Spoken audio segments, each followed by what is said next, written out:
මිත්‍රවරුනි මේ තියෙන්නේ තවත් අපිට හම්බෙච්ච ව්‍යාපෘතියක්. මේ ව්‍යාපෘතියේදී මොවුන් අපිට හම්බෙන විට මොවුන් සැලසුම් කරලා තිබ්බේ මෙන්න මේ වගේ මේක කඳු කර බෑවුම් සහිත ඉඩමක යට තනිකරම කොන්ක්‍රීට් කණු මත කොන්ක්‍රීට් ස්ලැබ් එකක් හරි කොන්ක්‍රීට් තට්ටුවක් උඩ නැවත කණු නංගල තට්ටු 5ක බිල්ඩින් එකක් මේක ඇවිල්ලා මේ ලේයර්ස් අපි කුකුල් ෆාම් එකක් හැටියට තට්ටු 5ක සිහින ව්‍යාපෘතියකට ගියපු ගමනක්.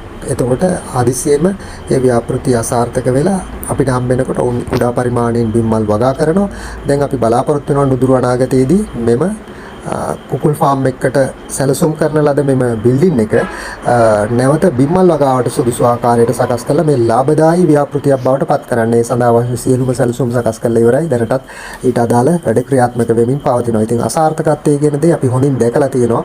මේ ලක්ෂ 80ක් ආයෝජනය කරලා ඔවුන් ඉතාම අසීරුතාවයට පත් වෙලා ඔවුන්ට ණය වාරික පවා ගෙවීමේදී කරදරයක් වෙන තැනකට පත් වෙච්ච ව්‍යාපෘතිය. ඉතින් ඉතාම ඉක්මනින් අපි බලාපොරොත්තු වෙනවා මෙන්න මෙවැනි ව්‍යාපෘති කොට දාන්න තමයි අමාරු.